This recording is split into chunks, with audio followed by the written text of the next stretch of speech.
कुछ दिनों पहले यूके के जो चीफ इकोनॉमिस्ट हैं उन्होंने एक स्टेटमेंट दी कि भाई ब्रिटिश लोगों, अब तुम तसल्ली कर लो कि तुमने अब गरीब ही रहना है। मतलब ये सोचना छोड़ दो कि तुम्हारे जो हालात हैं, लाइफस्टाइल तुम्हारी बेहतर हो सकती है, तुम्हारी वेजेस बढ़ सकती हैं, इन्फ्लेशन कम हो सकता है। ये सोचना अब छोड़ दो, तुम्हारी किस्मत में है अब गुर्बत को झेलना। ये ज़रा आर्टिकल देखिए। तो ये गार्डियन का आर्टिकल है जिसमें मिस्टर ह्यू फिल, जो कि यूके के चीफ इकोनॉमिस्ट हैं, वो ये कह रहे हैं कि भाई ब्रिटिश लोगों, अपने आप को तैयार करो कि तुमने अब गरीब ही रहना है। यानी कि इन्फ्लेशन जो है वो 10% अबव चल रहा है, डबल डिजिट के अंदर। और इसका मतलब ये कि इन्फ्लेशन जो है वो नीचे नहीं आ रही, जिसमें जो फूड इन्फ्लेशन है वो 17.3%। Wow, that's too much man. कहने का मकसद ये कि भाई ये जितने भी ग्लोबल एलिट्स हैं ना, ये क्लाउस शॉप टाइप, ये बिल गेट्स टाइप, ये ईसीबी, फेडरल रिजर्व, ये सब एक पूरे एलीट ग्रुप का हिस्सा हैं।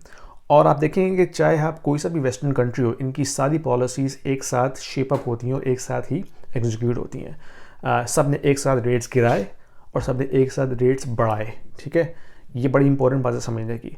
और हम देख रहे हैं कि अब ये कह रहे हैं कि भाई इस बात को अब एक्सेप्ट कर लो, ये रियलिटी है कि वो सुनहरे दिन तुम्हारे चले गए जब तुम 60,000 या 70,000 डॉलर के अंदर एक अच्छी ज़िंदगी गुजार लेते थे। अब वो टाइम चले गया। यू हैव टू एक्सेप्ट कि you are going to be poor.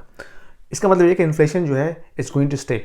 यानी कि इंटरेस्ट रेट उन्होंने बढ़ाने की कोशिश की जिससे इन्फ्लेशन कम नहीं हुई। Now they are saying okay, accept it guys, eat this, we not gonna get rid of inflation any more. तो इसका मतलब ये है कि अब ये वो पूरा जो सिस्टम इन्होंने बनाया था और जो एजेंडा था उनका ग्लोबल रीसेट का, now this is coming at us in full force.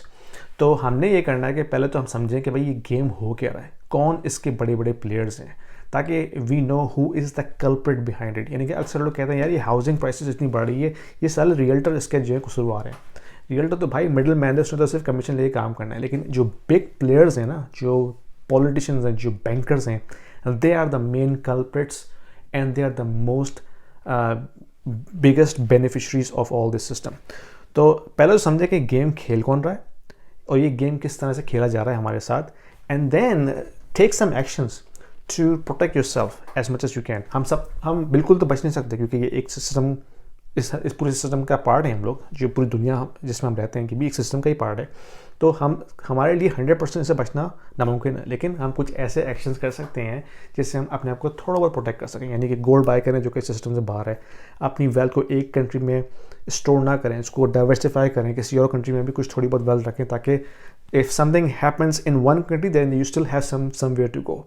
क्योंकि टैक्सेस जो पड़ने वाले हैं ना इस स्पेंडिंग की वजह से, ये आपकी सोच है, हमारी आने वाली नस्लों ने इन टैक्सेस को भरना है। तो keep an I on it and be inform. Thank you.